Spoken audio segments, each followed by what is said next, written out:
Estou aqui do lado de uma pessoa especial, né? A professora Diana Luiz, pessoa de Barros, que além de grande semioticista e tem uma longa e sólida trajetória na história da semiótica. Gente, é um prazer ouvir as histórias do professor Edvar Lopes e da professora Diana. Além disso, nos acolheu, eu e Américo, muito bem em São Paulo, uma hospitalidade além da medida. Espero que estejamos retribuindo também à altura. E é um prazer, como eu a ouvi falar lá na USP, creio que vocês gostarão do que ouvirão aqui, certo? E o tema da palestra dela, da conferência, é o ator da enunciação, Edvar Lopes. E vamos salvá-la com uma salva de palmas, né?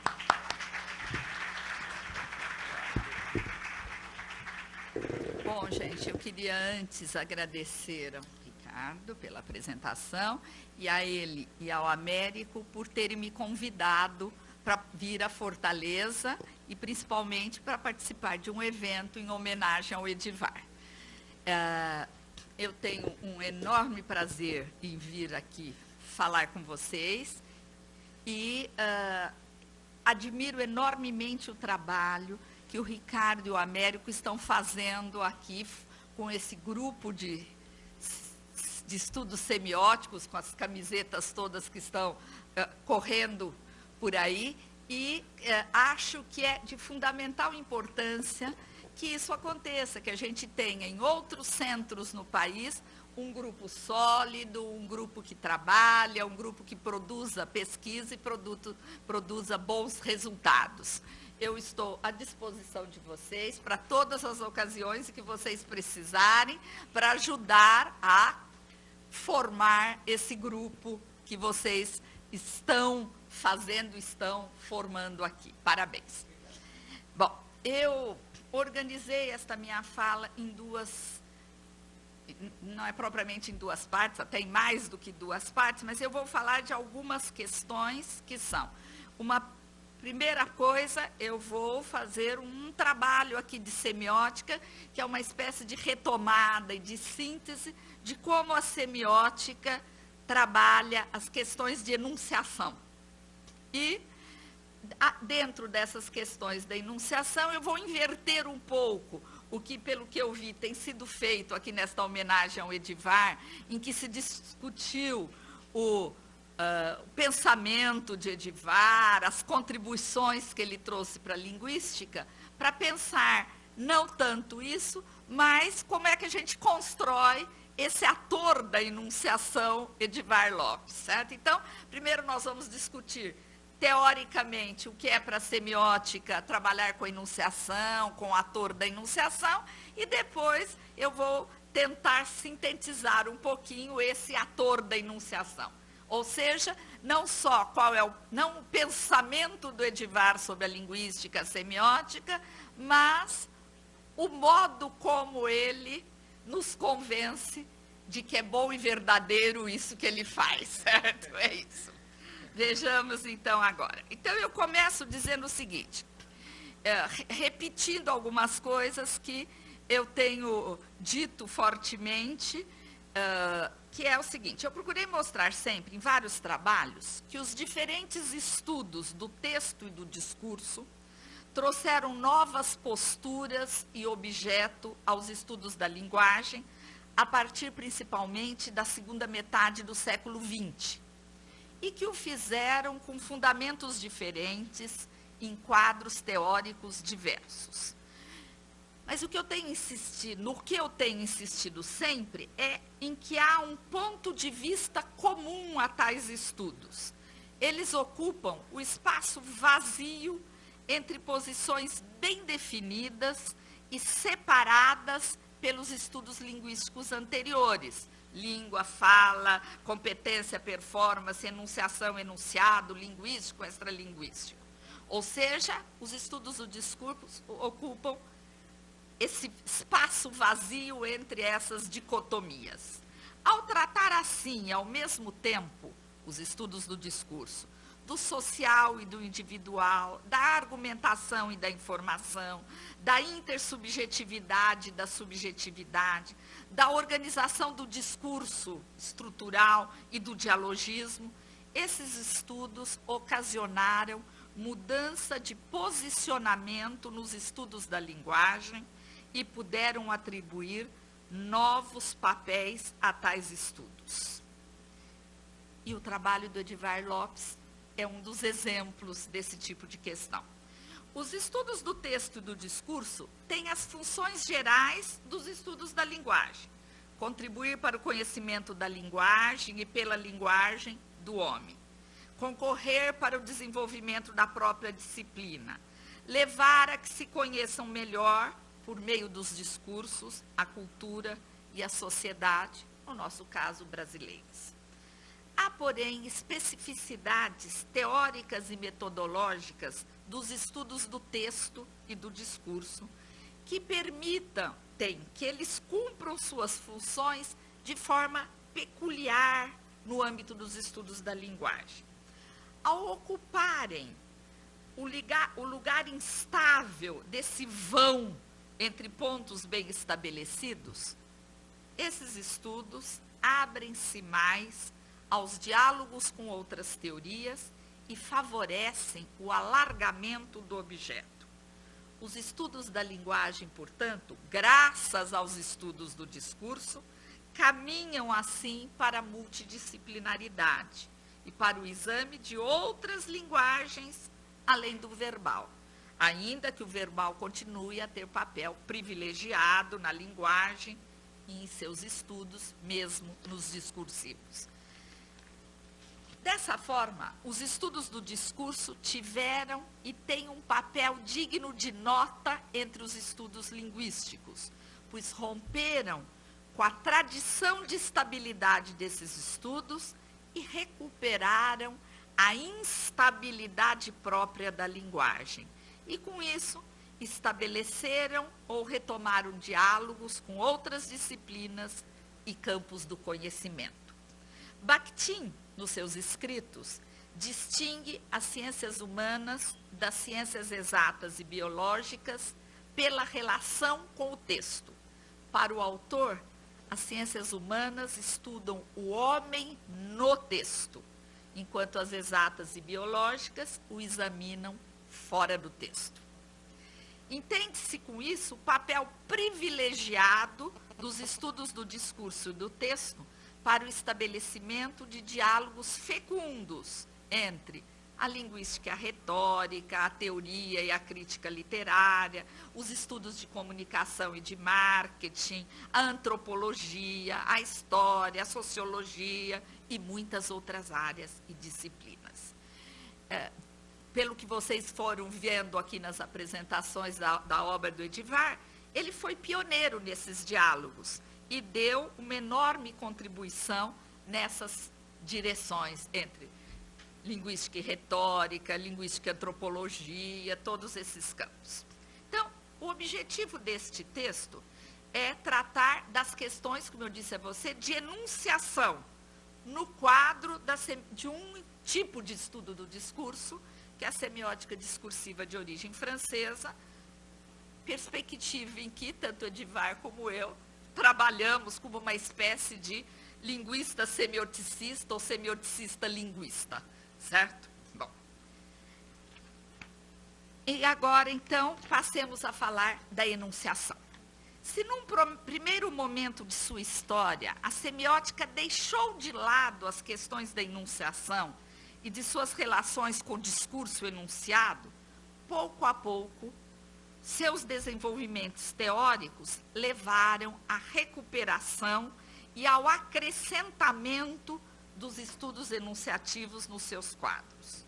Foram esses estudos, com os do plano da expressão, que puseram a semiótica em diálogo com a retórica, com a estilística, com os estudos da comunicação, da interação e da conversação, com os estudos bakhtinianos e com os literários. Para a semiótica, a instância de enunciação de um discurso, o seu enunciado, né, está sempre pressuposta e nunca presente nesse discurso. Seu estudo se faz, portanto, de dois modos. Em primeiro lugar, pela reconstrução da organização sintática narrativa da enunciação, certo? A partir das estratégias de persuasão empregadas no discurso e que assinalam, então, as relações entre enunciador e enunciatário. Isso em primeiro lugar, certo? É uma espécie de uma sintaxe narrativa entre enunciador e enunciatário. Em segundo lugar, pela construção semântica do ator da enunciação, a partir principalmente do exame dos temas e figuras dos discursos e das relações intertextuais, interdiscursivas.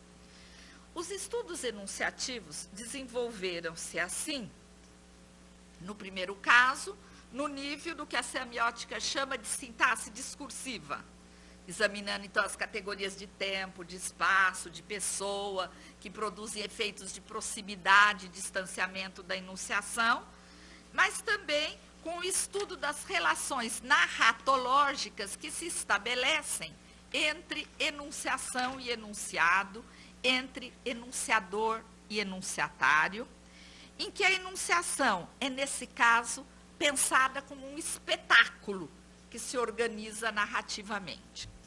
Além disso, o sujeito da enunciação, definido pelos papéis que ele assume nessa narrativa, então ele vai ser sujeito que produz um texto, ele vai ser destinatário que manipula o outro, que o convence de que aquilo que ele está dizendo é verdadeiro. Então, ele, além de ser definido pelos papéis que assume nessa narrativa, nesse espetáculo, ele vai se construir também, não apenas, então, como um sujeito da enunciação, papel narrativo, mas como um ator da enunciação, preenchido por crenças e valores, modos de ser e de fazer, decorrentes de papéis temáticos e figurativos. Certo? A semiótica desenvolveu na semântica esses conceitos de tematização e figurativização. Os temas abstratos se disseminam pelo texto em percursos que podem ser concretizados sensorialmente pelo procedimento de figurativização, certo? E é preciso ainda considerar que, para construir esse ator da enunciação, eu vou pensar nas relações entre os textos e os discursos que permitem diferenciar o que é o ator da enunciação do ator da narração de cada texto, certo? E construir um ethos, se quisermos usar uma palavra que está na moda, né? Do enunciador, ou seja, a identidade desse enunciador, o estilo desse enunciador. Bom, falemos do primeiro caso, do caso da sintaxe discursiva, como se constrói o sujeito narrativo da enunciação. O sujeito da enunciação, como eu disse a vocês, cumpre dois papéis narrativos. O de sujeito da ação de criar o texto como seu objeto, como casa sintática em que ele vai pôr os seus valores e crenças, suas aspirações, seus desejos. Depois, o outro papel que ele assume é o de destinador que instala no discurso seu destinatário. Ou seja, a enunciação se desdobra em enunciador e enunciatário. O sujeito da enunciação se desdobra em enunciador e enunciatário, e cabe ao enunciador exercer o fazer persuasivo, por meio das estratégias e procedimentos do texto, para convencer o enunciatário a aceitar seus valores e crenças e a agir de acordo com eles. E cabe ao enunciatário realizar o fazer interpretativo e, a partir dessa interpretação, acreditar ou não e aceitar ou não o contrato que lhe está sendo proposto. Tá? A semiótica, para tratar dessas questões, desenvolveu uma sintaxe modal, examinou o funcionamento da manipulação, da comunicação e da interação, sempre fortemente interrelacionadas. e desenvolveu o conceito de contrato fiduciário, de contrato de crença, de fé, que gerencia as relações entre destinador e destinatário dos textos. E também o conceito de simulacro, que cada sujeito em comunicação constrói do outro, né? E são os simulacros que tenham ou não fundamentação, entre aspas, no real, eles constroem a intersubjetividade. Bom, ao contrário do que ocorre nas relações entre máquinas, na comunicação entre homens, os sujeitos envolvidos não são lugares vazios, e sim casas cheias de valores, de projetos, de aspirações, de desejos, de modos diferentes de ver o mundo. Com base nesses elementos, procura-se, em toda relação de comunicação, convencer o outro de alguma coisa, persuadi-lo, levá-lo a acreditar em algo, a experimentar algo e a fazer o que se quer que ele faça. As estratégias de persuasão do discurso caracterizam o sujeito da enunciação por seu modo de ação. Apresentam-se, sobretudo, como escolhas, entre aspas, da enunciação de tempo, de espaço e de ator, de pessoa, com a finalidade de convencer o destinatário da verdade ou da falsidade do discurso enunciado, porque eu posso querer convencer que esse meu discurso é falso, certo? Bom, a teoria semiótica mostra, assim, que toda comunicação é uma forma de manipulação. E, dessa forma, são utilizados pelo destinador diferentes modos de persuasão, que a semiótica agrupa em 4 grandes tipos. Todos vocês já devem ter estudado alguma vez, que são a tentação. O que é a tentação? O contrato é proposto oferecendo valores que o destinador julga que o destinatário deseja. A mãe que diz para o filho, se você comer tudo, eu lhe dou uma bicicleta no Natal. Certo? Isso é uma tentação. Intimidação, em que são apresentados valores que o destinador acha que o destinatário teme e quer evitar. A mãe que diz ao filho, se você não comer, você ficará de castigo e não irá jogar bola. Né? Sedução, em que são apresentadas imagens positivas do destinatário e de sua competência, e que o destinador considera que o destinatário queira confirmar e manter essa imagem positiva. O marido para a mulher, meu bem, ninguém passa minhas camisas como você. Certo? Bom. E de provocação, em que são apresentadas imagens negativas do destinatário e de sua competência, e que o destinador acredita que o destinatário queira afastar. O marido que diz à mulher, tudo bem, você não é capaz mesmo de passar minhas camisas como minha mãe fazia.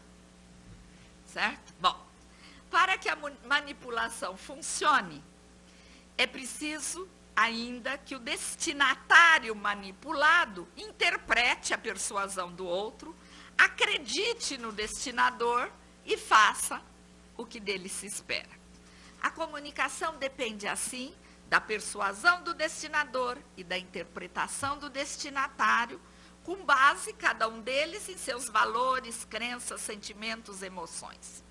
Diferentes estratégias de persuasão, de comunicação são, portanto, empregadas, conforme varia o público, a sociedade, a época. Os que trabalham com marketing, por exemplo, sabem muito bem disso, certo? Bom, então, com esse exame das relações enunciativas, das relações entre o enunciador e o enunciatário, como relações de manipulação, comunicação e interação, estabelecidas por estratégias e procedimentos discursivos e textuais, nós estamos integrando numa teoria geral do discurso questões retóricas da argumentação, questões de persuasão no marketing e na publicidade.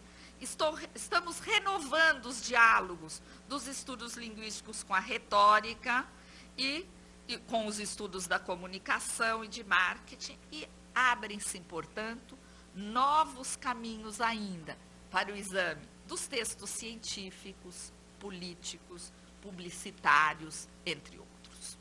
Ora, essas relações entre os sujeitos que definem a interação são de tipos diferentes, racionais ou inteligíveis, sensoriais, emocionais ou afetivas, e resultam de estratégias também de ordens diversas. Por exemplo, quando a interação é racional ou intelectual, as estratégias de persuasão e de interpretação são aqueles procedimentos discursivos que produzem efeitos de objetividade. Então, por exemplo, usar a terceira pessoa nos discursos, usar números, tabelas, quadros, certo? Em outras palavras, os objetos de comunicação vão ser considerados como proveitosos ou prejudiciais e conforme as suas qualidades objetivas. Na interação mais sensorial, as estratégias de persuasão e interpretação são procedimentos que visam a construção de efeitos de subjetividade, enquanto aproximação corporal ou sensorial de ordens diversas, visuais, táteis, gustativas e assim por diante, e que podem levar, em última instância, a uma interação estésica. Nesse caso, das relações estésicas, os objetos de comunicação não são mais proveitosos ou prejudiciais, certos ou errados. Eles são belos ou feios, harmônicos ou desarmônicos, e assim por diante, conforme o quadro de valores das diferentes estéticas, certo? E no terceiro tipo, da interação afetiva ou passional, as estratégias de persuasão e de interpretação são constituídas por procedimentos que buscam o estabelecimento de efeitos de subjetividade afetiva. São estabelecidos laços afetivos de amor, de interesse, de confiança, de cumplicidade, de antipatia. E aí o banco diz na publicidade, um banco que gosta dos seus clientes, certo? Quer dizer, como se isso fosse alguma condição para um banco ser bom, mas é um tipo de estratégia, certo? Bom, pode-se concluir, assim, que os efeitos de sentidos mais gerais que a interação produz são o de cooperação e de conflito, cada um deles podendo ser determinado como objetivo e subjetivo, pela objetividade e pela subjetividade, e a subjetividade podendo ser sensorial ou afetiva. Então, a interação vai ser, portanto, seja ela cooperativa ou polêmica ou de conflito, ela vai ser sempre dita objetiva ou subjetiva.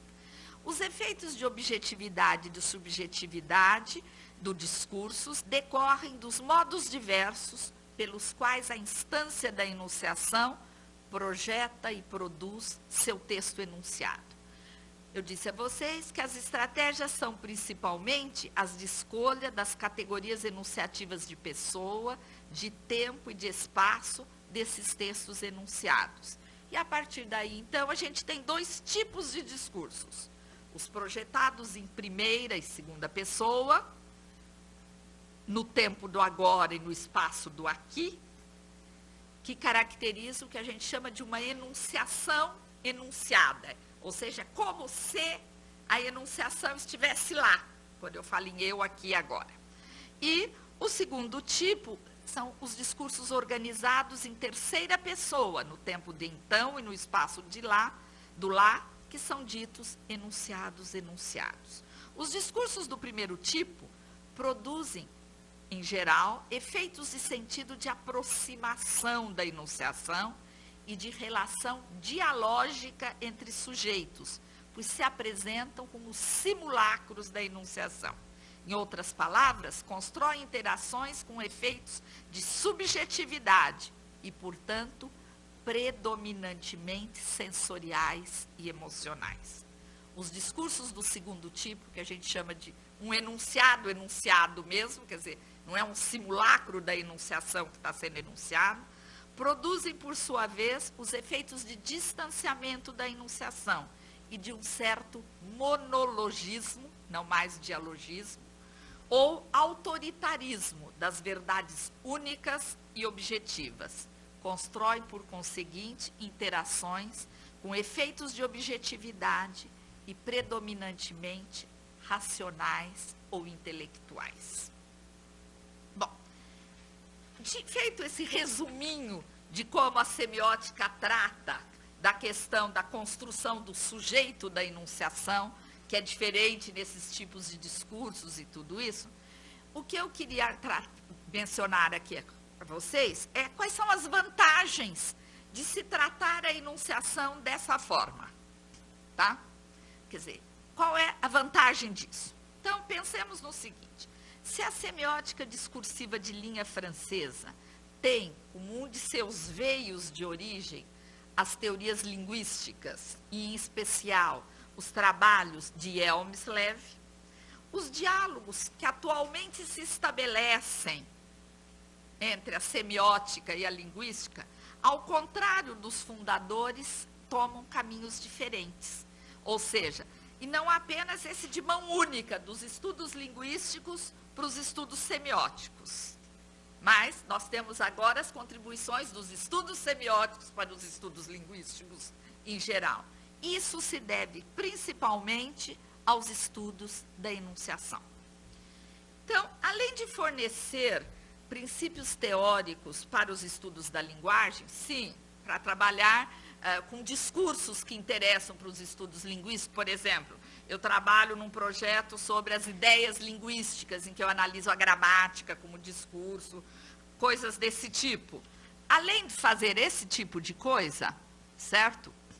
O que realmente me parece uma grande contribuição da semiótica para os estudos linguísticos são as reelaborações e revisões semióticas de conceitos, categorias, procedimentos que participam da construção dos sentidos do texto e que foram inicialmente desenvolvidos e estabelecidos no âmbito dos estudos linguísticos. E é o caso dos estudos de pessoa, de tempo, de espaço, de aspectualização, de modalização dos enunciados, e assim por diante. Qual que é a contribuição da semiótica? Ela dá a esses procedimentos e categorias uma descrição e explicação geral e independente das particularidades das línguas e dos demais sistemas de significação. Isso permite, portanto, que as especificidades de cada língua e de cada sistema de significação, que essas especificidades sejam tratadas em um mesmo quadro teórico e metodológico e possam, portanto, ser comparadas. Então, agora eu vou passar a dar exemplos dessas coisas de que a gente falou até agora. Ou seja, o que eu estou dizendo é que, se eu tenho um quadro geral que trabalha com a categoria de pessoa, por exemplo, eu posso pensar isso num texto visual, posso pensar isso num texto verbal, e posso comparar esses mecanismos. E é isso que eu vou fazer um pouquinho aqui com vocês, certo? Bom, eu vou tratar só um pouquinho da categoria de pessoa, certo? Porque não vamos ter tempo para tudo isso. Bom, se for pular, para poder dar tempo. Bom, vocês sabem que quando a gente examina nos textos verbais, a categoria de pessoa, a gente estabelece esses dois blocos de projeções de pessoa, em eu e em ele, e depois, a partir daí, nós temos uma quantidade imensa de possibilidades de combinações. Não é? A mãe que está falando com o filho, e que, em lugar de dizer a ele, pode deixar que eu amarro o seu sapato, a mãe diz, pode deixar que a mamãe amarre o sapato do nenê. Certo? Não usa nem eu e nem você, criando o que a gente chama de uma embreagem, ou seja, eu finjo que eu apago a primeira pessoa em favor de um papel temático, o tema da mãe e o tema do filho, o do nenê. Bom, então, isso a gente pode fazer. E nos textos literários, a questão desse jogo das projeções de categorias de pessoa, de tempo e de espaço, tem caracterizado boa parte da literatura contemporânea. Pensem, por exemplo, nos romances de Vargas Llosa, certo? Em que ele vai misturando, começa o texto em primeira pessoa, muda para a terceira volta, tá? Bom. E eu vou dar exemplo com uma coisa com que eu trabalhei, onde a gente acha que isso não vai acontecer, que são os discursos das gramáticas. Bom, então veja, como o discurso da gramática é um discurso científico, de tipo temático, em princípio, ele vai usar que projeções de pessoa? Terceira pessoa, que produz efeito de objetividade próprio da ciência. Primeira pessoa do plural, que produz também, e essa primeira pessoa do plural, quando ela é no lugar da primeira do singular, é o chamado plural de autor, que também é esse efeito de autoridade, de conhecimento, de cientificidade. Mas há outras primeiras pessoas do plural que são usadas.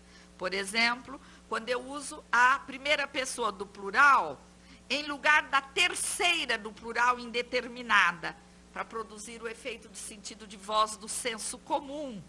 No caso das gramáticas, da voz dos gramáticos em geral, nós os gramáticos, certo? Bom, e primeira pessoa do plural como primeira pessoa do plural mesmo, né? Bom. E também podem aparecer nas gramáticas a primeira pessoa do singular para produzir o efeito de responsabilidade e, sobretudo, de originalidade, de novidade, quando o sujeito quer contrapor-se a outro estudioso, quer se distinguir do senso comum, quer marcar uma posição própria e nova. Então, eu vou dar um exemplo com duas gramáticas do século XVI, as nossas duas gramáticas do português do século XVI, porque é fascinante como elas são diferentes no uso das pessoas do discurso. E, portanto, elas têm concepções de autoria diferentes e produzem efeitos e sentidos diferentes. Na gramática da linguagem portuguesa, de Fernão de Oliveira, de 1536, ele usa aquelas projeções de pessoa e tempo que eu mencionei, que são próprias do discurso científico. Né? Bom, mas ele tem ainda uns usos peculiares e que, em geral, aparece só na gramática do Fernão de Oliveira.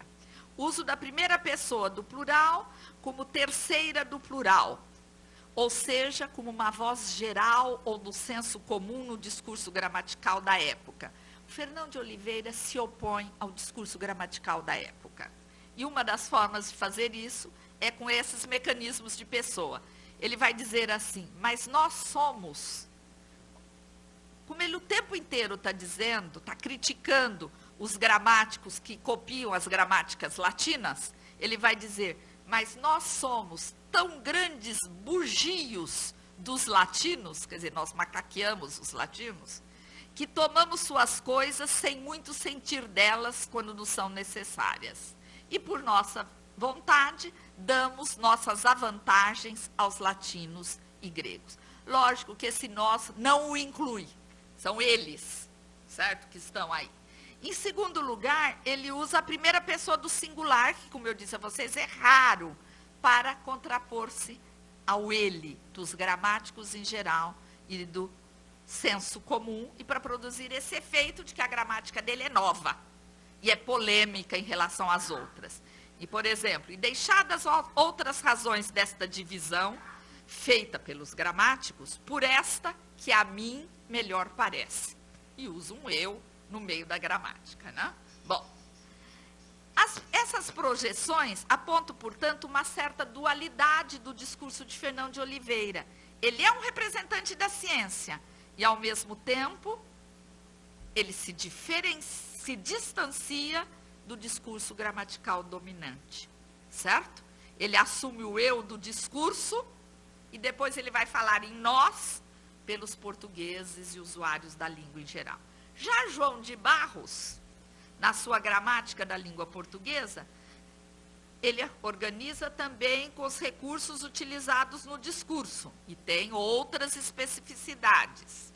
Ele usa sempre a terceira pessoa para produzir o efeito de objetividade do discurso científico, e sendo o uso mais frequente na gramática, com o pronome eles para contrapor-se a nós, quando se quer marcar uma discordância. Então, ele vai sempre dizer os gramáticos, nós os gramáticos, para marcar que ele pertence a esse grupo dos gramáticos, enquanto o Fernão de Oliveira fazia questão de se distanciar desse grupo. E ele vai usar a primeira pessoa do plural, em lugar da primeira do singular, nesse plural de autor, mas para produzir esse efeito de autoridade, de cientificidade, tudo isso. Ele só vai usar primeira pessoa nos exemplos. No corpo da gramática, nunca, certo? Quando ele usa a primeira pessoa, tá? É só nesses casos. Ou seja, as projeções de Pessoa em João de Barros apontam 3 efeitos de sentido: objetividade da ciência, participação no discurso científico dominante e difusão do eu nesse nós discursivo, certo?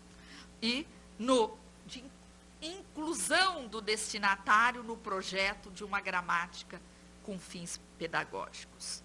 Então, em comum, as duas gramáticas têm aqueles usos comuns do discurso científico. As diferenças dizem respeito, sobretudo, às questões da contraposição de Fernão de Oliveira aos discursos gramaticais dominantes e a incorporação desses discursos e isso ele é o distanciamento. Por outro lado, João de Barros vai incorporar esses discursos e os discursos políticos, morais e religiosos da sua época. Para contrapor-se aos discursos dominantes, Fernão de Oliveira usa eu. João de Barros vai usar a terceira pessoa, sempre, ou a primeira do plural, o nós, para concordar com eles.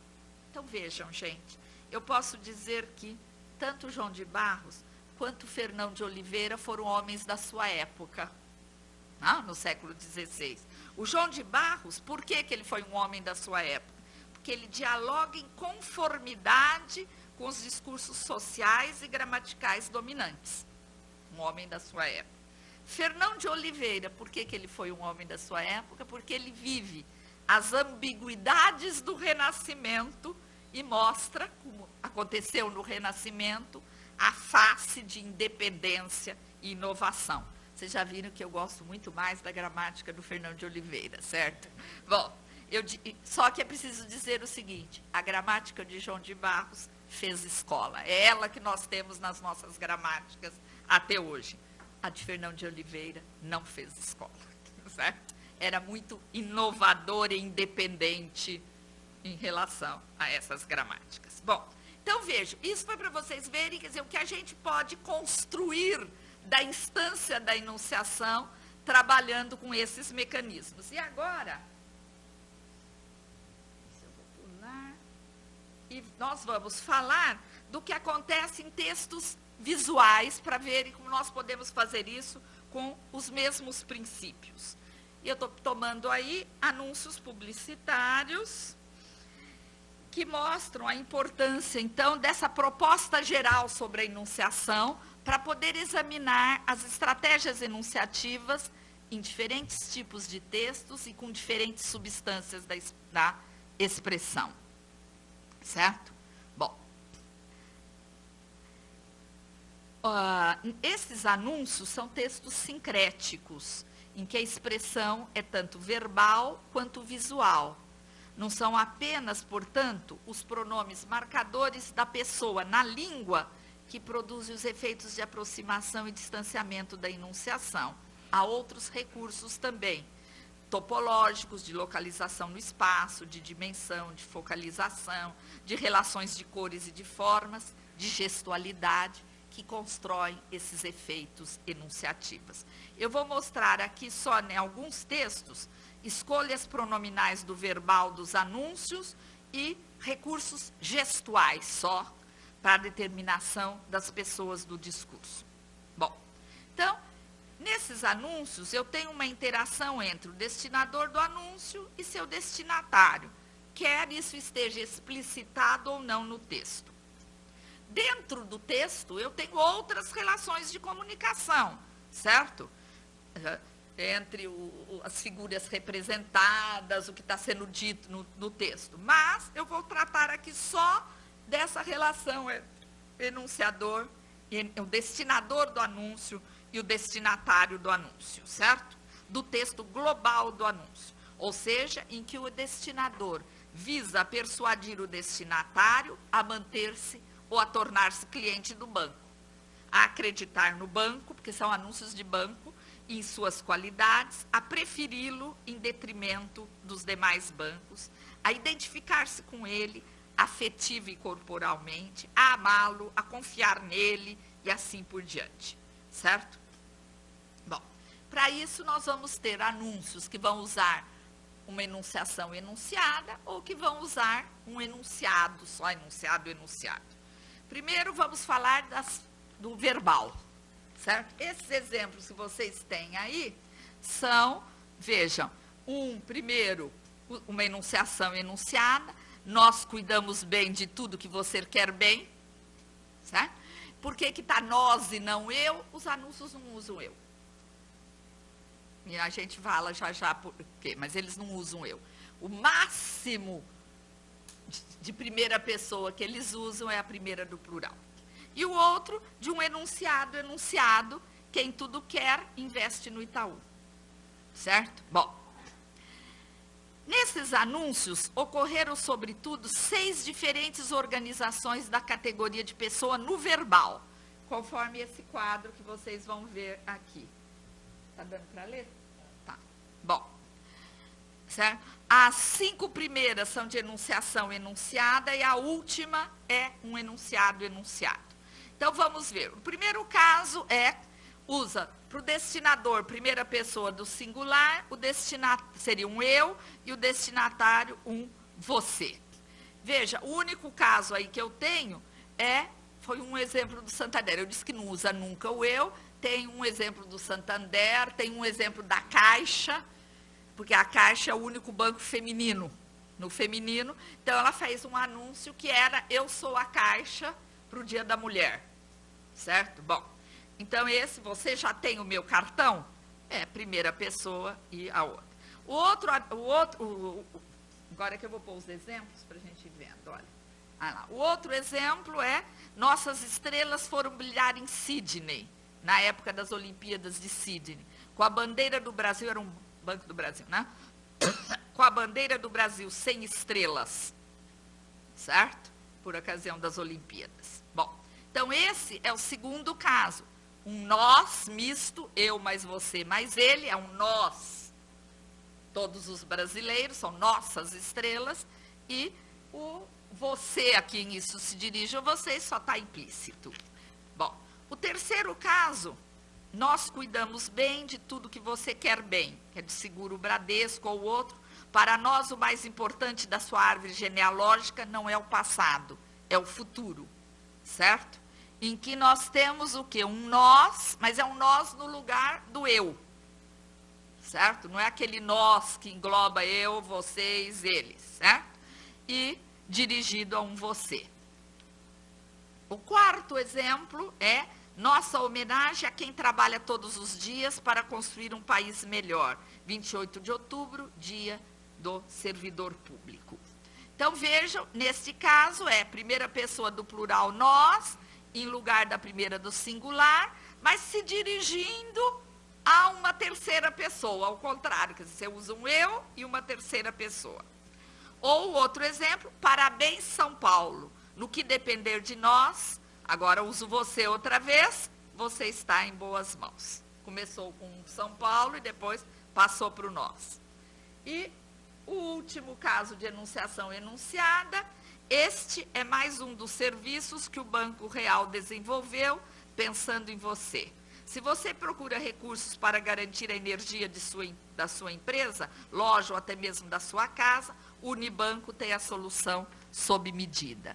Investimentos podem ser vistos de muitos lados. O Bradesco sempre vê o melhor lado para você. Esse é o recurso mais usado nos bancos. É a terceira pessoa para o destinador e a segunda para o destinatário. E o último caso, que é o mais simples, que é do enunciado. Pessoas especiais merecem destaque, destaque no que dizem, destaque no que fazem, destaque no que escolhem. Ser cliente Bank Boston é apenas uma consequência. Bank Boston, simplesmente, primeira classe. Tudo em terceira pessoa. E aí você tem vários outros exemplos, certo? Bom, então, nesses anúncios, se a gente comparar isso com a fala ideal predomina o quê? A interação eu-você, certo? Ora, eu já disse a vocês que essa interação da fala ideal praticamente não ocorreu nos anúncios. Porque o anúncio não vai colocar o equilíbrio da fala ideal eu e você. O banco, ele quer mostrar cumplicidade com o cliente, mas não se igualar ao cliente, senão ele não serve para nada. Certo? Ele tem que manter uma comunicação desequilibrada. E os principais, e, portanto, o que acontece nos bancos, ele constrói 3 efeitos e sentidos principais.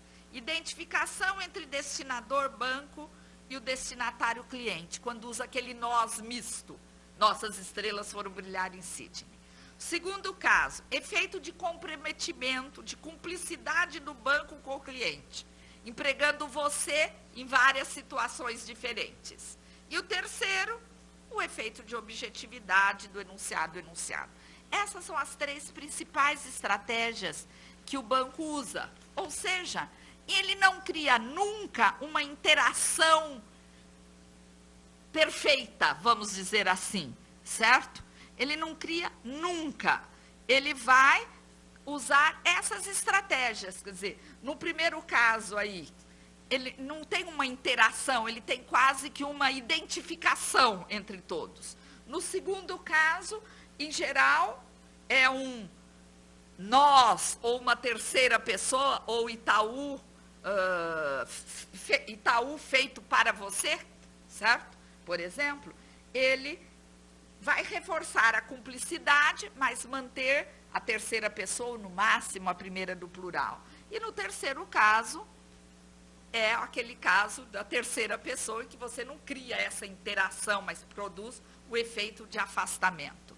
Ou seja, os anúncios usam a categoria de pessoa para produzir um certo efeito de não interação. Seja com essa identificação do nós misto, seja com a terceira pessoa do enunciado, afastando-se assim da fala ideal, ou de interação assimétrica, em que eles chegam um pouco mais perto da fala, em graus diferentes de aproximação. E com isso, gente, a gente constrói imagens, identidades diferentes dos bancos anunciantes. Nós temos, no primeiro caso, aquele do nós, nossas estrelas foram brilhar em Sydney, são os bancos nacionais sociais, que são nós os brasileiros, nós os paulistas, o Banco do Brasil usa, o Banespa usava, esse tipo, certo? Para criar identificação sensorial e afetiva entre o banco e o cliente, com os sentimentos de patriotismo e de orgulho de nossa gente, de nossas coisas e nossos atletas. O segundo grupo, bancos cúmplices ou comprometidos, que não se confundem com os clientes, mas com eles se comprometem, por eles se interessam, a eles se dedicam. E o último, o dos bancos sérios, refinados, elegantes, sofisticados, que usam a terceira pessoa do afastamento, certo? Eu sempre brinco que essa história de anúncio que tem o gerente beijando criança, pegando a criança do colo, é para pobre, certo? Os anúncios do Bank Boss, os anúncios para ricos, são sempre de um afastamento. Ou seja, o banco, esse tipo de cliente quer um banco comprometido, mas sem intimidades. Certo? É isso. Bom, então, vejam, agora vamos ver como é que essas questões das pessoas podem ser tratadas nos anúncios da parte visual. faltando um ali. Sumiu. Bom, tudo bem.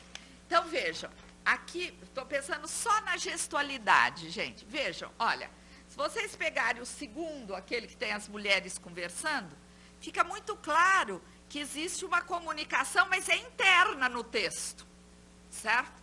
Em compensação, esses 3 anúncios, todos eles, seriam anúncios em que eu teria uma comunicação em terceira pessoa, entre enunciador e enunciatário. É uma cena que aparece em terceira pessoa. Isso, lógico que eu podia examinar outros critérios, mas pela gestualidade. A gestualidade não é dirigida ao destinatário do anúncio, mas ela é interna no anúncio, entre o pai e o filho, de uma mulher com a outra, aqui pegando a flor, certo? Quer dizer, ela não é dirigida externamente. Depois vejam, em compensação aqui, eu tenho uma gestualidade dirigida para o destinatário do anúncio.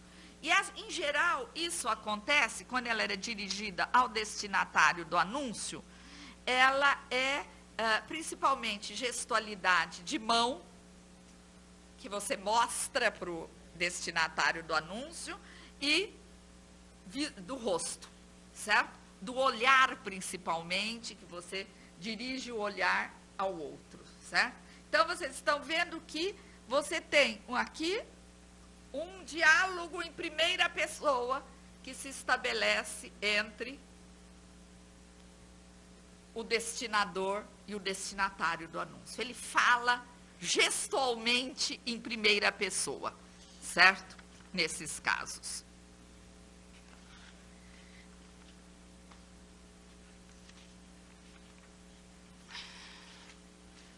Então, nesse primeiro, é principalmente pelo olhar, pelas mãos e pelo corpo, certo? É como se ele estivesse dizendo eu e o destinatário sendo instalado como você, certo? Tem o gesto de mostrar também. Bom, ou seja, em todos esses casos, nós estamos tendo uma comunicação que pode ser examinada como uma gestualidade em primeira pessoa. E aí, com base nisso, eu posso ver nesses anúncios como é que eles trabalham, por exemplo, com o sincretismo disso. Eu vou poder ter um verbal em primeira pessoa e um gestual em terceira. Eu vou poder ter ambos em primeira ou ambos em terceira, que é o caso dos anúncios do Bank Boston, por exemplo. Eu vou poder ter o verbal em terceira e o gestual em primeira, o que em geral é muito frequente. A imagem é mais usada para os sentidos de sensorialidade, emoção e por aí afora, certo?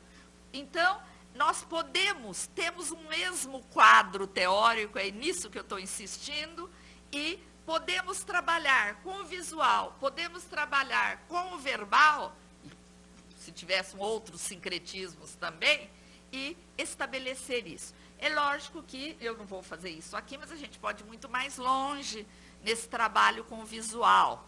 E eu tenho pensado, por exemplo, que o gesto estabelece bem essa comunicação em primeira pessoa, por exemplo. Mas que a escolha das cores, por exemplo, pode, às vezes, criar marcas de primeira pessoa, mesmo em textos em que a gestualidade não seja em primeira pessoa. A escolha das cores, ou a escolha do tipo de pincelada, se for uma pintura, você tem as marcas da enunciação expostas. Então, há todo um caminho para ser examinado se eu tenho uma clara teoria da enunciação para trabalhar com esses vários tipos de texto, certo? E, veja, essa gestualidade aqui tem principalmente uma função emotiva, certo? Ou seja, nos anúncios de banco são principalmente paixões de alegria, de felicidade, de prazer, que aparecem principalmente em movimentos de boca e olhos, e paixões de tranquilidade, serenidade e paz, que o banco dá ao cliente, né? Gestos da boca, dos olhos, da mão, da postura do corpo, que é o que a gente pode ver, por exemplo, nesses dois últimos, tá vendo? Uma paixão aqui de alegria, deste anúncio, o que está do lado de cá, e ali você não tem propriamente alegria, mas a serenidade, a tranquilidade que o banco dá, a segurança que o banco dá, certo? E isto significa que, mesmo no visual, nós podemos criar o simulacro de uma comunicação em presença, em que os interlocutores se relacionam corporalmente, sensorialmente, ou mesmo quase que oralmente, certo? Bom, e passemos agora à nossa última questão, que é sobre o ator da enunciação. Bom, até agora nós vimos como a semiótica trata da enunciação como uma organização sintática da narrativa, com esses exemplos de pessoa. Agora nós vamos pensar como se constrói o ator da enunciação no âmbito da semântica discursiva. O termo ator da enunciação apareceu já no dicionário de semiótica, o número 1 do Greimas, em que eles distinguem o actante da enunciação do ator da enunciação. A gente custou muito para dar atenção para esse trechozinho, certo? Que aparecia aí.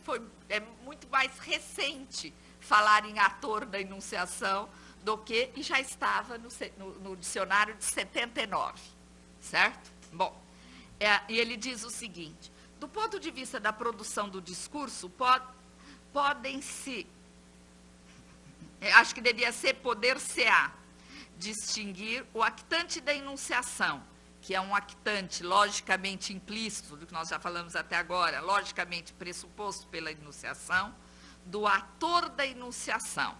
Neste último caso, o ator será, por exemplo, Baudelaire, na medida em que se define pela totalidade de seus discursos. E aí vamos pensar o que se quer dizer com isso. Então, veja, nós sabemos que actante é uma posição sintática, enquanto ator é a concretização semântica, temática e figurativa, com pessoas, tudo, desse actante.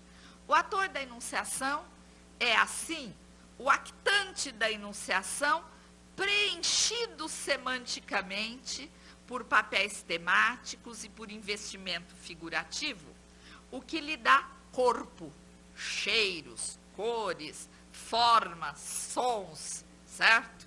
E determina seu modo de ser, de fazer e de sentir.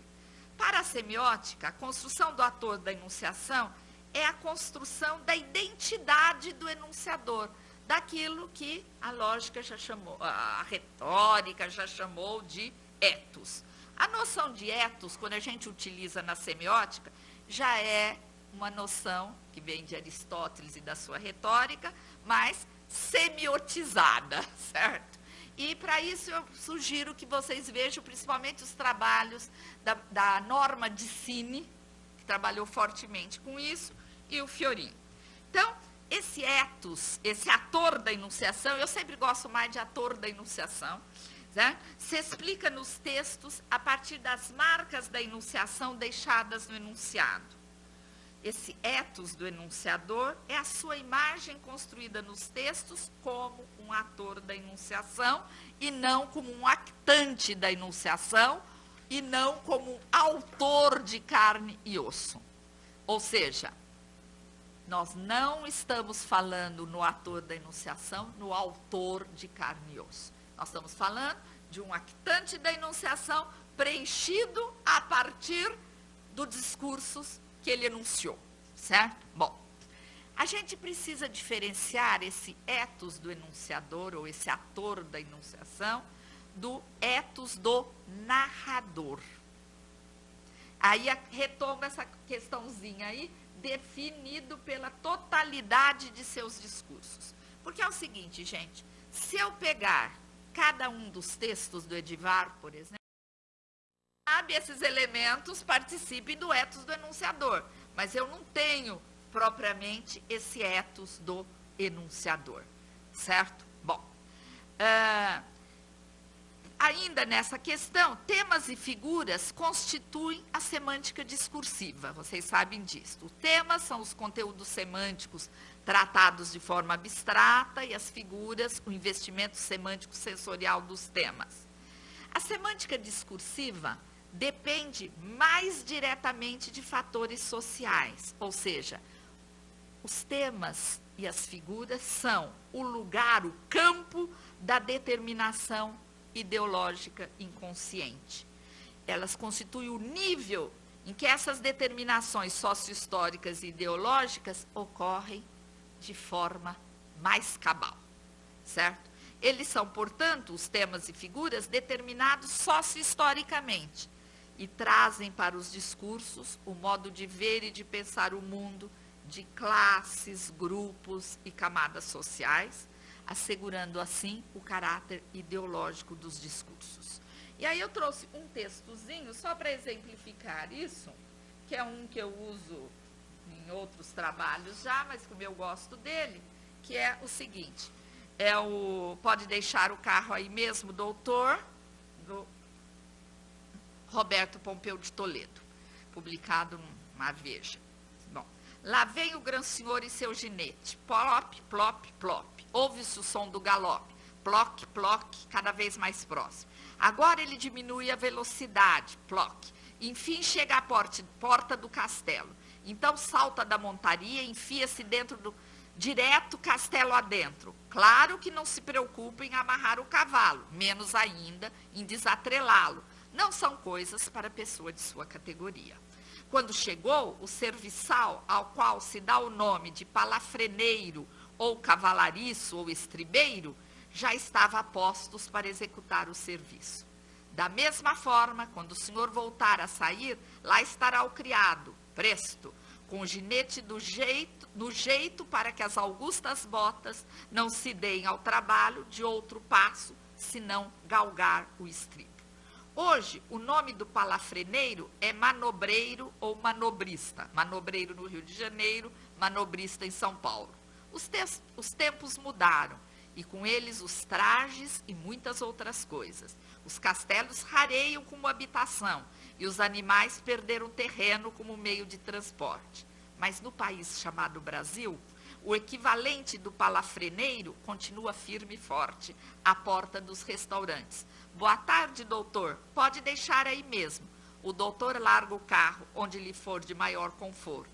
O manobrista ou manobreiro cuida do resto, certo? Ou seja, o tema é o quê?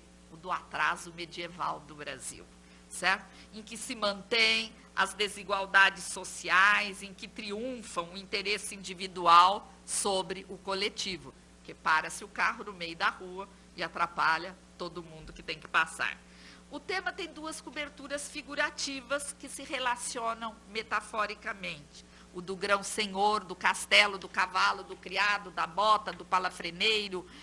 E o outro, a do manobrista, do doutor, do carro, do restaurante. O tema e as coberturas figurativas da semântica discursiva mostram que nesse lugar discursivo ocorrem fortemente as determinações ideológicas da linguagem.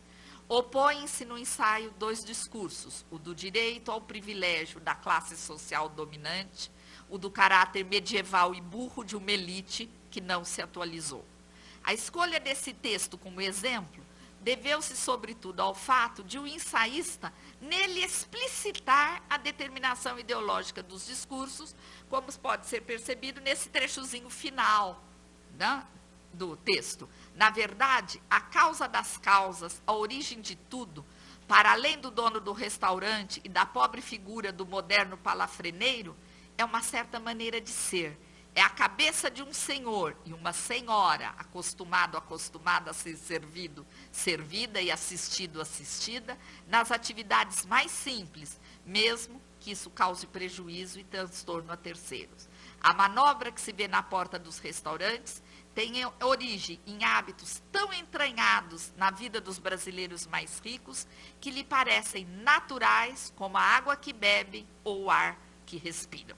Então vejam, e aí eu posso dizer que eu tenho algumas pistas do ator da enunciação nesse texto, mas eu não posso separar aí o que seria o ethos do enunciador do ethos do narrador, que eu estou tratando de um último texto, de um único texto. Então, eu poderia dizer que eu tenho aí o estilo contundente e objetivo, uso do presente, lugar do pretérito perfeito, emprego da terceira pessoa do enunciado enunciado, utilização de expressões como na verdade, de relações de causa e efeito, do discurso do exercício do Zilberberg, que na dimensão racional do texto constrói um enunciador / narrador competente e que diz a verdade.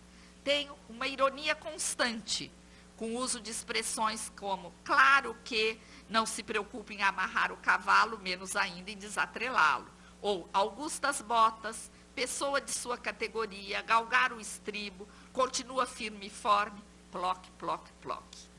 E com a comparação entre os senhores medievais e os ricos dos tempos atuais, que nas dimensões aí, com o uso da ironia, do inteligível, mas sobretudo do emocional, do passional, do sensorial, cria um enunciador narrador crítico, engajado, comprometido.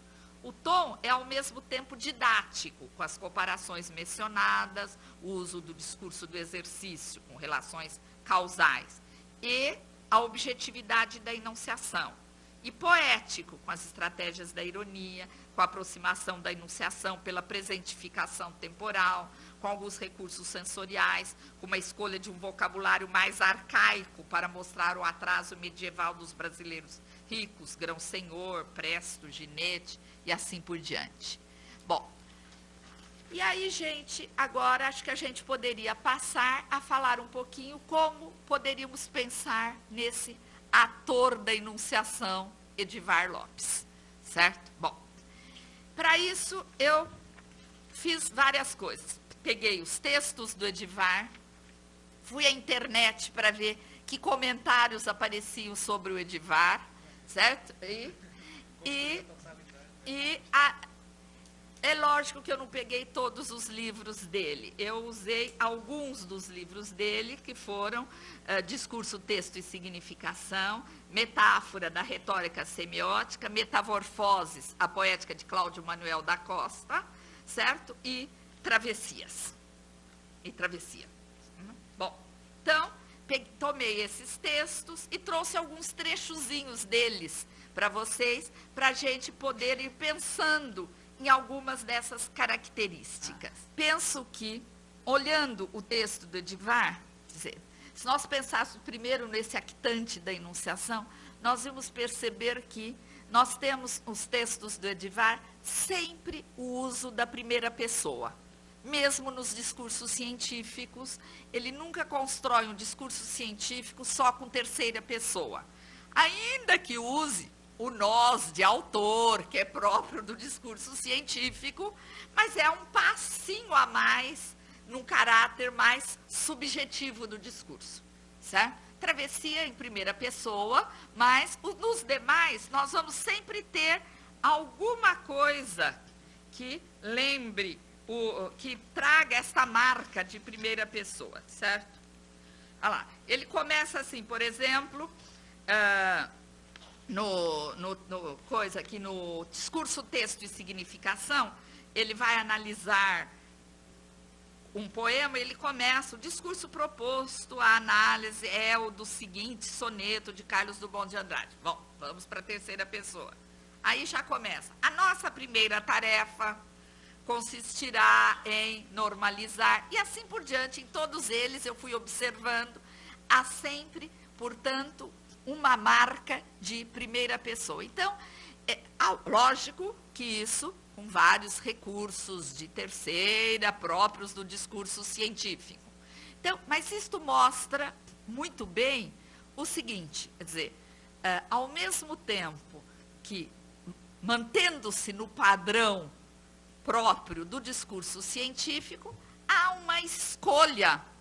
Vejam, gente, quando eu falo em escolha, eu não penso se isso é consciente ou inconsciente, porque eu digo sempre para meus alunos, consciência e inconsciência é um problema da psicanálise, não é nosso, certo?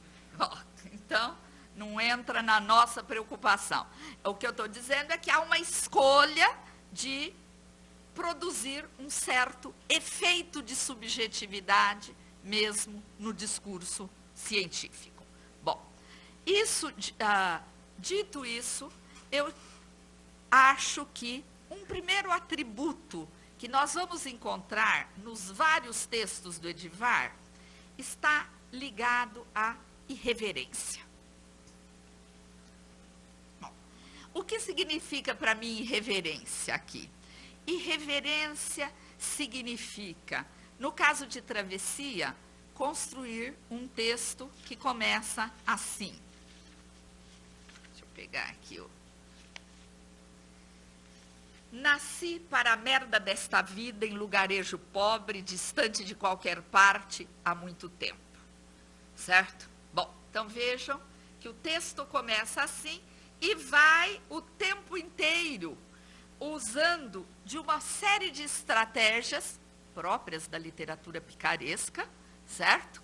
Mas tratadas com essa irreverência que nós vamos encontrar nos discursos científicos também, e que, portanto, ao encontrar esse traço, perpassando os vários discursos, a gente pode atribuí-lo não ao narrador da literatura picaresca, mas ao ator da enunciação, Edivar Lopes, certo?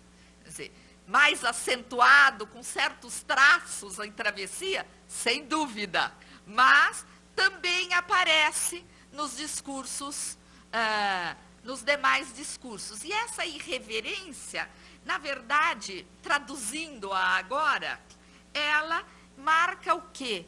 O discurso do Edivar é sempre um discurso polêmico. Todos os discursos, por definição, segundo Bakhtin, estão respondendo a alguma coisa. Mas isso pode ser feito de forma dialógica, ou seja, explicitado, de forma polifônica, explicitado no discurso, ou de forma monofônica, em que eu faço parecer que aquilo é um discurso de uma verdade única. No caso do Edivar é polifônico, sempre. O Edivar está sempre explicitamente dialogando com alguém e, em geral, o seu diálogo não é o diálogo cooperativo, é o diálogo polêmico, certo? Ou seja, é um diálogo de não aceitação. Eu diria que ele se parece um pouco com o Fernão de Oliveira, certo? De não aceitação do estabelecido, do conhecido, do estereotipado, certo? Quer dizer, ele está sempre respondendo a essas questões e mostrando que nem sempre aquilo que está dito e estabelecido de uma vez por todas é o que melhor se pode fazer nos estudos da linguagem. Vamos ver alguma coisa.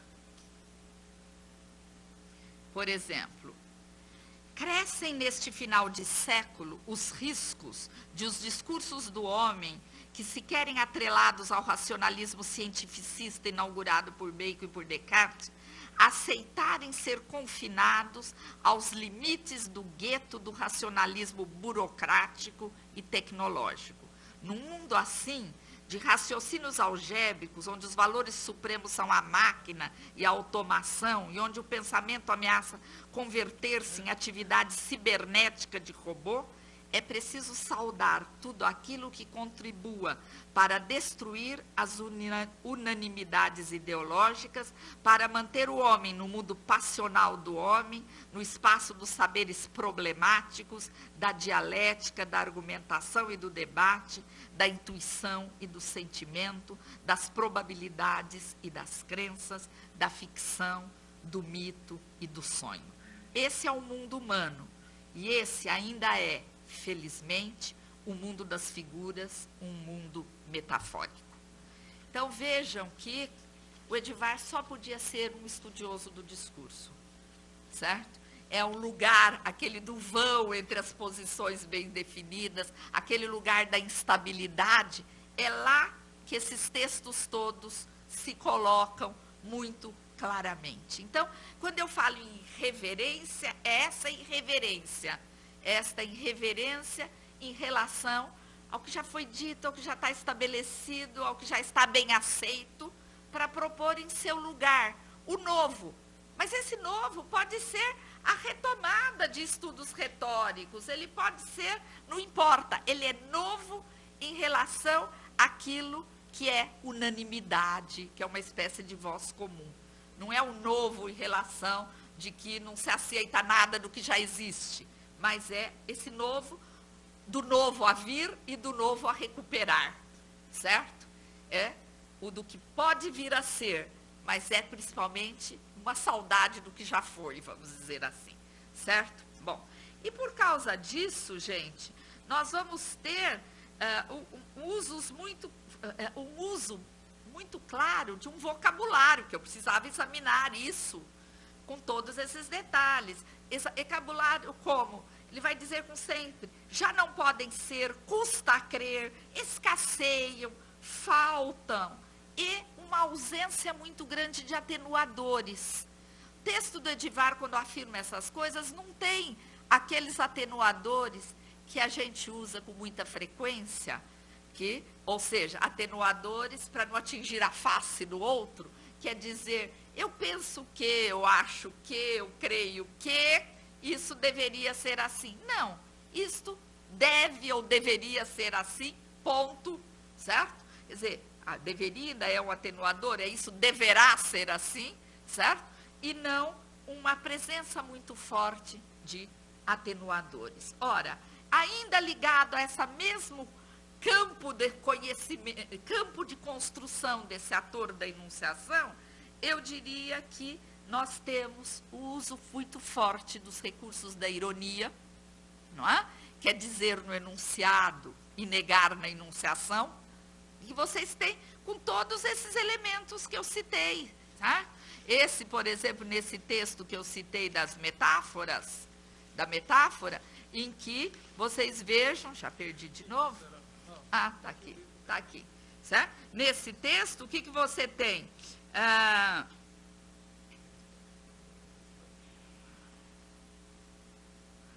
Quando se diz coisas assim, num mundo como o de hoje, de raciocínios algébricos, onde os valores supremos são a máquina, e onde o pensamento, é preciso saudar tudo aquilo que contribua para manter o homem no mundo passional do homem e por aí afora, certo? Não era bem esse que eu queria, mas eu vou achar já outro sobre isso. Já tem.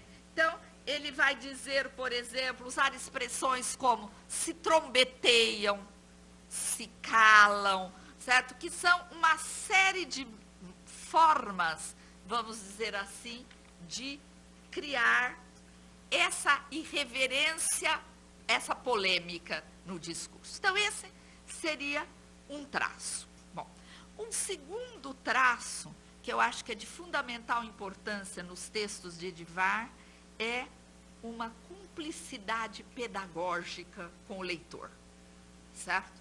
Ou seja, o texto do Edivar é um texto, constrói, sem dúvida nenhuma, a figura de um professor, certo?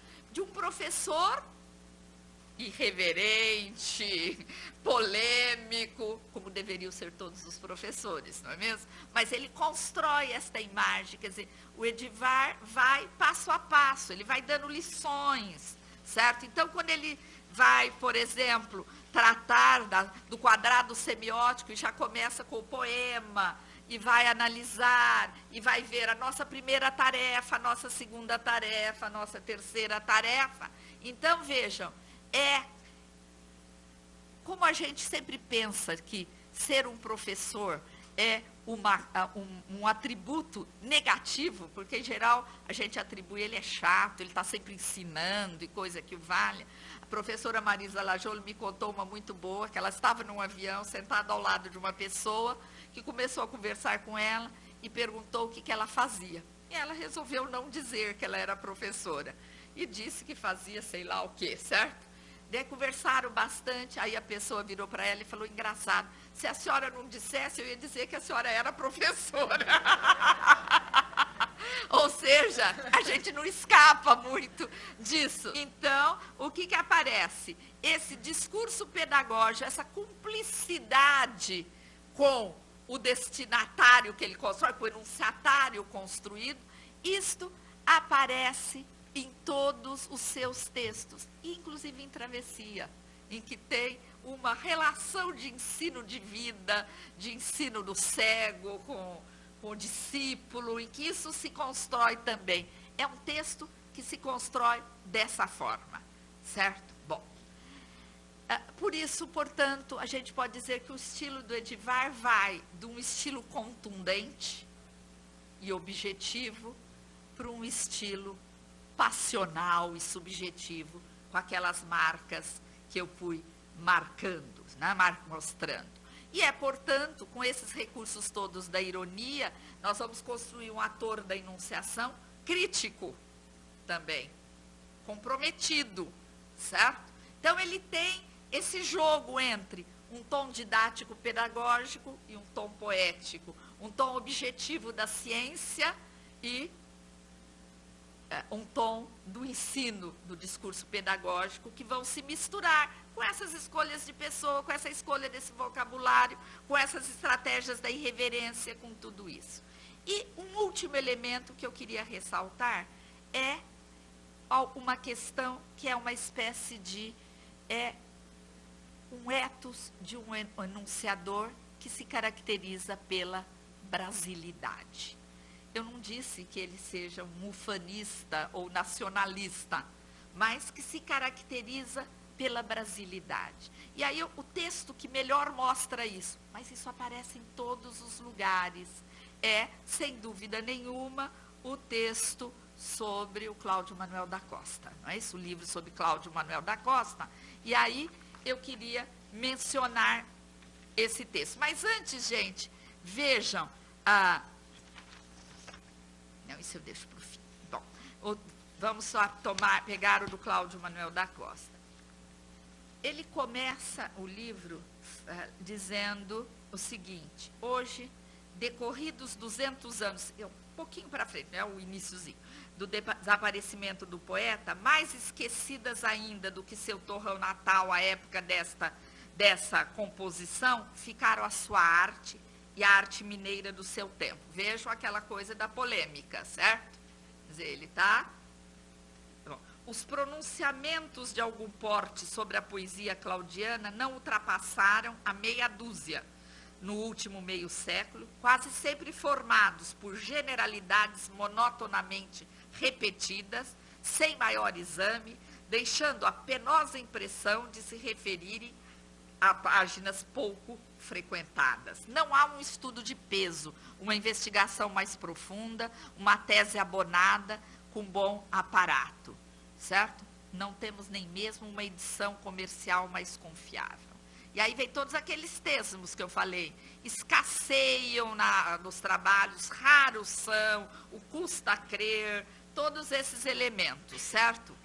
Bom, e aí vem esse pedaço do fim da sua introdução, que é bonito, que é o seguinte: desvendar um pouco do que significou dentro dela a nobre arte de Cláudio Manuel da Costa é o primeiro propósito destas páginas. Oxalá pagássemos assim uma parcela mínima do muito que devemos àquele que, juntando seus versos aos de seus companheiros, tornou brasileiras as letras desta terra, certo? E na parte da conclusão, nós temos de novo todos esses mecanismos da polêmica. Lástima que nos albores do século XXI já não o tenhamos feito, ou então, aqui, certo? Vai falar que em que vai se efetuar de verdade, parará dos interesses que se calam e dos que se trombeteiam na celebração dos fastos oficiais, a ultrapassagem da fase portuguesa para a fase própria brasileira propriamente dita, da identidade do ser e do fazer da nossa gente, certo? Esse estudo, quando feito, constituirá o primeiro capítulo da história da cultura e da história da literatura do Brasil. Então, vejam que aí temos toda aquela coisa que eu falei da ironia, dos fastos oficiais, da ultrapassagem de tudo isso. E aí, esse trecho que eu queria ler para vocês. Ao contrário do que sempre quiseram nos fazer crer, quando Tiradentes sobe os degraus da forca, há já uma cultura brasileira em processo de emergência e manifestação. Há, pelo menos como prova disso, por trás do herói e nele simbolizada, alguma coisa na colônia diferente das coisas da cultura do colonizador, suficientemente forte aos olhos deste para ser vista como ameaçadora. E suficientemente ameaçadora para merecer pronta eliminação. Pois não é só a Tiradentes que Portugal pretende sufocar no cenário do sinistro ritual que arma naquela manhã de abril de 1792, em torno do emblema central da forca. É, mais, o conjunto todo das práticas infames, como as denominava a sentença proferida, de um homem que desejava liberdade para a sua pátria, que sentia não ser mais portuguesa, mas brasileira. É preciso banir, na figura do condenado, a intolerável sublevação de uma cultura que ousa pretender afirmar-se como autônoma em face da outra que a domina pela força e já agora, nessa cerimônia, pelo terror. É o que se proclama mudamente na mise-en-scène montada para o espetáculo, na exposição à condenação pública de um público cujo comparecimento no ato de execução fora ordenado pelo vice-rei, de quanto o réu representa, assim, degradado com os estigmas do criminoso, de vil e odiento. Por isso o conduzem com o baraço e o pregão, que o diabolizam à vista dos povos que ele tentara levantar, à sua extinção física e moral. E é o que se proclama, por outro lado, no festivo das evoluções das tropas em uniformes de gala, no brilho das armas ornadas de festões de flores, no reluzir dos arreios atados com laços cor-de-rosa, no clangor dos clarins e no rufar insistente dos tambores e das caixas de guerra, tudo a propagandear em pompa a força do poder triunfante e o júbilo da onipotência restaurada por obra e graça da real sentença que se cumpre fulminando na pessoa de Tiradentes, todos os libertadores e todas as liberdades. O que aqui se faz agora, nesse 21 de abril, é um ritual de banimento e extinção do outro cultural, não só das rebeldias políticas da colônia, como também das intelectuais, científicas ou artísticas. Há, assim, e é justo que o reconheçamos, porque assim o proclamam os discursos orais e gestuais do colonizador, processando, perseguindo, prendendo e matando, fazendo por todos os meios calar o outro. Então, há, assim, uma cultura brasileira, já não mais lusitana, nesta terra.